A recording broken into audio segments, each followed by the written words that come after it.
ಏನ್ baby WhatsApp ಅಲ್ಲಿ message ಬಂದಿದೆ, ಇಸ್ರೇಲ್ ದುಬೈಲಿ ಯುದ್ಧ ನಡೀತಿದೆ, ಬಾಂಬ್ ಆಗ್ತಾ ಇದೆ.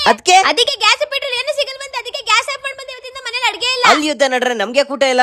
ಸರಿ ಬಿಡು, ನಾ ಗಾಡಿ ತಗೊಂಡೋಗಿ ಊಟ ತಗೊಬರ್ತೀನಿ. ಬಿಟ್ಟ ಅಂದ್ರೆ ತಲೆ ಇಲ್ವಾ ನಿನಗೆ? ದೇಶದಲ್ಲಿ ಪೆಟ್ರೋಲ್ ಇಲ್ಲ, ಅವ್ನು ಗಾಡಿ ತಗೊಂಡು ಹೋಗ್ತಾನೆ ಅಂತ ಸುಮ್ಮನೆ ಕುತ್ಕೊಂಡ್ರೆ ಲೇ ಸರಿ. ಬೇಬಿ ಹೇಳ್ತೀನಿ ಕರೆಕ್ಟಾಗಿ ಕೇಳಿಸ್ಕೊ. ಯಾವ್ದಾವ್ದೋ ಫೇಕ್ ಮೆಸೇಜ್ ಗಳನ್ನ ನೋಡಿ ನಂಬಕ್ ಹೋಗ್ಬೇಡ. ಗವರ್ಮೆಂಟ್ ಅವರು ಸುಮ್ನೆ ಕೂತಿಲ್ಲ. 24/7 ಕಂಟ್ರೋಲ್ ರೂಮ್ ಯಾವಾಗ್ಲೂ ಓಪನ್ ಇರುತ್ತೆ. ಹಾಗೆ ಅಲ್ಲಿರೋ 1000 ಜನ ಮೆಡಿಕಲ್ ಸ್ಟೂಡೆಂಟ್ ಸೇರಿ 3.5 ಲಕ್ಷ ಜನರನ್ನ ಆಲ್ರೆಡಿ ಸೇಫ್ ಆಗಿ ವಾಪಸ್ ಕರ್ಕೊಂಡ್ ಬಂದಿದ್ದಾರೆ. ಬರೀ ಅಷ್ಟೇ ಅಲ್ಲ ಬೇಬಿ, ನಮ್ ದೇಶಕ್ಕೆ ಯಾವುದೇ ರೀತಿ ತೊಂದರೆ ಆಗಬಾರ್ದು ಅಂತ 41 ದೇಶದಿಂದ ಪೆಟ್ರೋಲ್ ಆಯಿಲ್ ನ ತರಿಸಿದ್ದಾರೆ. ಬರೀ ಪೆಟ್ರೋಲ್ ಅಷ್ಟೇ ಅಲ್ಲ, ಗೊಬ್ಬರದ ವಿಚಾರದಲ್ಲಿ ರೈತರಿಗೆ ತೊಂದರೆ ಆಗಬಾರ್ದು ಅಂತ 6 ಹೊಸ ಯೂರಿಯಾ ಫ್ಯಾಕ್ಟರಿಗಳನ್ನ ರೆಡಿ ಮಾಡಿದ್ದಾರೆ. ಮೋದಿ ಅವರು ಲೋಕಸಭೆಯಲ್ಲೇ ಹೇಳಿದ್ದಾರೆ, ನಮ್ಗೇನೋ ಪೆಟ್ರೋಲ್ ರೇಟ್ ಮೇಲೆ ಗಮನ ಇರುತ್ತೆ, ಆದ್ರೆ ಅಲ್ಲಿರೋ ಲಕ್ಷಾಂತರ ಭಾರತೀಯರ ಜೀವ ಕಾಪಾಡಕ್ಕೆ ನಮ್ ದೇಶದವರು ಮಾಡಿರೋ ಪ್ರಯತ್ನ ತುಂಬಾನೇ ದೊಡ್ಡದು. ಏನ್ ಗೊತ್ತಾ ಬೇಬಿ, ನಾವು ಭಾರತೀಯರು ನಾವು ಎಲ್ಲೇ ಇದ್ರೂ ಸೇಫ್ ಆಗಿರ್ತೀವಿ ಅನ್ನೋ ನಂಬಿಕೆ ನನಗಿದೆ. ಓ ಸೂಪರ್ ಬೇಬಿ. ಅಂದ್ರೆ ಗ್ಯಾಸ್ ಆಫ್ ಮಾಡಿದನಲ್ಲ, ಅಡಿಗೆ ಯಾರು ಮಾಡೋದು? ಬಾ ಹೊರಗಡೆ ಹೋಗಿ ಒಳ್ಳೆ ಮಟನ್ ಊಟ ತಿನ್ಕ ಬರೋಣ. ಯಾವಾಗ ನೋಡ್ರು ತಿನ್ನೋದೇ.